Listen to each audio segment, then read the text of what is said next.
வணக்கம். நம்மள பல பேருக்கு ஈசிஆர் மாதிரி கடற்கரை ஓரத்திலேயோ இல்ல டெல்டா பகுதிகளிலேயோ ஒரு அருமையான பீச் ஹவுஸ் கட்டணும்னு ஆசை இருக்கும் இல்லையா? காலையில எழுந்ததும் அந்த கடல் அலை சத்தம், ஜில்லுன்னு முகத்துல அடிக்கிற காத்து, அடடா நினைச்சு பார்க்கும்போதே எவ்வளவு நல்லா இருக்கு. ஆனா ஒரு சிவில் இன்ஜினியரா இந்த கனவுக்கு பின்னாடி இருக்கிற ஒரு கசப்பான உண்மையை நான் உங்ககிட்ட சொல்லியே ஆகணும். இந்த மாதிரி பகுதிகளில் கட்டுற வீடுகளோட ஆயுட்காலம் மற்ற இடங்கள்ல கட்டுற வீடுகளை விட ரொம்ப ரொம்ப கம்மிங்க. ஆமா, நீங்க ஆசையா கட்டுற அந்த கனவு இல்லம் ஒருவேளை முடிவே இல்லாத ஒரு இன்ஜினியரிங் தலைவலியா மாறிடுமோ? இதுதான் நாம முதல்ல கேட்க வேண்டிய கேள்வி. ஏன் இப்படி ஆகுது? சாதாரண உப்பு காத்து எப்படி ஒரு கட்டிடத்தோட பெரிய எதிரியா மாறுது? இதை தடுக்கிறதுக்கு வழி இருக்கா இல்லையா? வாங்க இதை பத்தி கொஞ்சம் ஆழமா அலசி பார்க்கலாம். Hello everyone, welcome to Connect and Build. Sit back, relax, and enjoy the video. Let's get started.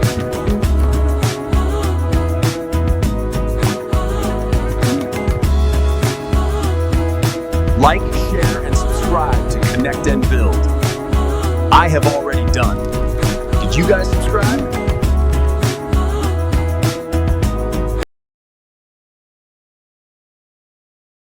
சரி, இந்த மொழி அலசல்ல நம்ம என்னென்ன பார்க்க போறோம்னா, முதல்ல இந்த கனவு இல்லத்தோட சாதக பாதகங்கள் என்னன்னு பார்ப்போம். அப்புறம் அந்த உப்பு காத்து எப்படி ஒரு கட்டடத்தை மெதுவா அரிக்குதுங்கிறதுக்கு பின்னாடி இருக்கிற சயின்ஸை புரிஞ்சுக்க போறோம்.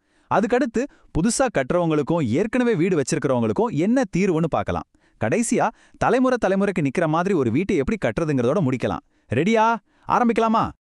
ஓகே, முதல்ல இந்த கனவு இல்லத்தோட அந்த இன்னொரு பக்கத்தை, அதாவது அந்த கசப்பான உண்மையை பத்தி பேசிடலாம். எல்லாத்துலயும் பிளஸ் மைனஸ் இருக்கிற மாதிரி இதுலயும் சில நல்ல விஷயங்களும் இருக்கு, சில பெரிய சிக்கல்களும் இருக்கு. ப்ளஸ் பாயிண்ட்ஸ்னு பார்த்தீங்கன்னா, இயற்கையோட ரொம்ப நெருக்கமான ஒரு வாழ்க்கை, நல்ல சுத்தமான காத்து, டென்ஷனே இல்லாத ஒரு சூழல்னு சொல்லிட்டே போலாம்.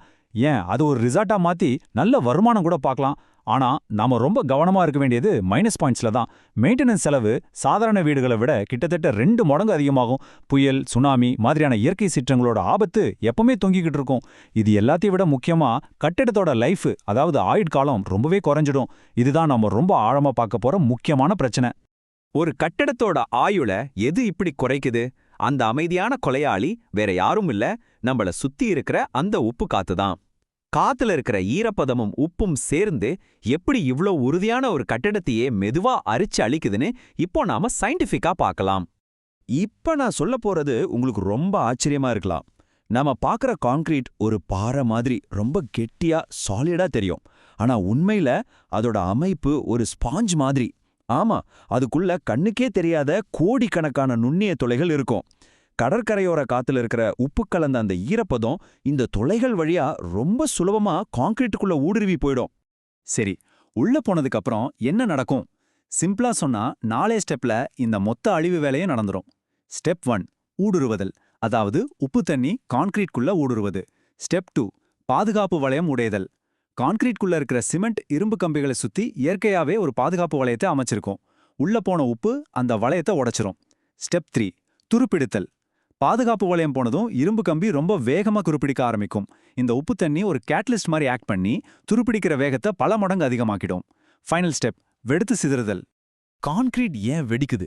இதுதான் இங்க ரொம்ப முக்கியமான பாயிண்ட். ஒரு இரும்பு கம்பி துருப்பு பிடிக்கும்போது அதோட உண்மையான சைஸை விட கிட்டத்தட்ட 6 மடங்கு பெருசா வீங்கிடும். யோசிச்சு பாருங்க, உள்ள இருக்கிற ஒரு பொருள் 6 மடங்கு பெருசானா அதை சுத்தி இருக்கிற கான்கிரீட்டால அதை தாங்கிக்க முடியுமா? முடியாது. உள்ள இருந்தே அது வெடிச்சு செதறிடும். இதை தான் இன்ஜினியரிங்ல ஸ்பாலிங்னு சொல்லுவோம். இந்த நிலைமை வந்துட்டா கட்டிடத்தோட எலும்புக்கூடு மாதிரி இருக்கிற கம்பிகள் பலவீனமாகி கட்டிடம் மொத்தமா சரிஞ்சு விழறதுக்கான வாய்ப்புகள் ரொம்ப அதிகம். அப்படியானா கடலோர பகுதியில வீடே கட்டக்கூடாதா அப்படின்னு நீங்க கேட்கலாம்.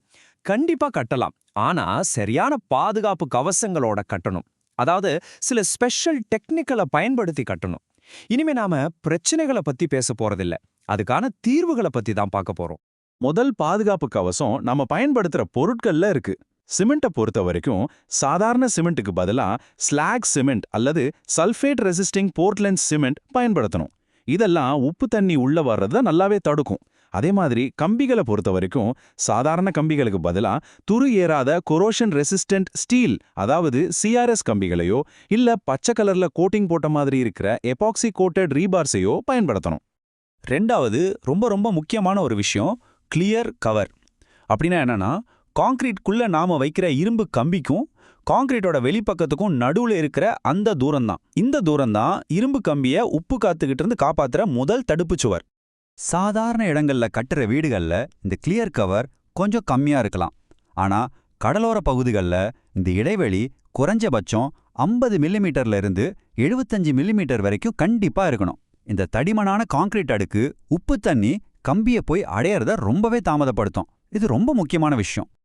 சரி, நான் ஏற்கனவே கடலோர பகுதியில வீடு கட்டிட்டேனே, நான் இப்ப என்ன பண்றதுன்னு கவலைப்படுறீங்களா? கவலைப்படாதீங்க, உங்களுக்கும் தீர்வுகள் இருக்கு. முறையான பராமரிப்பு மூலமா உங்க வீட்டோட ஆயுள நிச்சயம் நீட்டிக்க முடியும். இதுக்கு 3 முக்கியமான வழிகள் இருக்கு. 1, வெளிப்புற சுவத்துக்கு சாதாரண பெயிண்ட்டுக்கு பதிலா ஆன்டி கார்பனேஷன் ப்ரொடெக்டிவ் கோட்டிங் இருக்கிற பெயிண்ட் அடிக்கணும். இது ஒரு எக்ஸ்ட்ரா பாதுகாப்பு லேயர் மாதிரி. 2, சுவத்துல சின்னதா ஒரு கீறல் இல்ல விரிசல் கண்ணுல பட்டா கூட அதை சாதாரணமா விடாதீங்க. உடனடியே எபாக்சி கிரவுட் வச்சு அதை அடைச்சிடுங்க. ஏன்னா இந்த விரிசல்கள் தான் உப்பு காத்து உள்ள போறதுக்கான நுழைவாயில். 3, வருஷத்துக்கு ஒரு தடவை உங்க வீட்டை முழுசா ஒரு இன்ஸ்பெக்ஷன் பண்ணி எங்கேயாவது கான்கிரீட் உதிர்ந்து கம்பி வெளியே தெரிஞ்சா தாமதிக்காம உடனே அதை சரி செஞ்சிடுங்க. பாருங்க, கடலோர பகுதிகளில் வீடு கட்டுறது சவாலான விஷயம்தான். ஆனா அது முடியாத காரியமெல்லாம் இல்ல. இயற்கையோட சக்திக்கு நாம சரியான மரியாதை கொடுத்து அதுக்கு பின்னாடி இருக்கிற அறிவியலையும் புரிஞ்சுக்கிட்டோம்னா நம்ம கனவில்லத்தை ரொம்ப உறுதியா பாதுகாக்க முடியும். ஆக மொத்தம், நீங்க வீடு கட்டும்போது சரியான இன்ஜினியரிங் ஆலோசனையோட தரமான பொருட்களை பயன்படுத்தி முறையான டெக்னிக்கலோட கட்டினீங்கன்னா உங்க கடற்கரை கனவு இல்லம் வெறும் ஒரு ஹாலிடே ஹோமா மட்டும் இல்லாம உங்க தலைமுறைகளை தாண்டி நிலைச்சு நிக்கிற ஒரு சொத்தா கண்டிப்பா மாறும். உங்க கனவை நனவாக்கும் போது இந்த அறிவியல் உண்மைகளையும் மனசுல வச்சுக்கோங்க. அது உங்க கனவை என்றென்றைக்கும் பாதுகாக்கும்.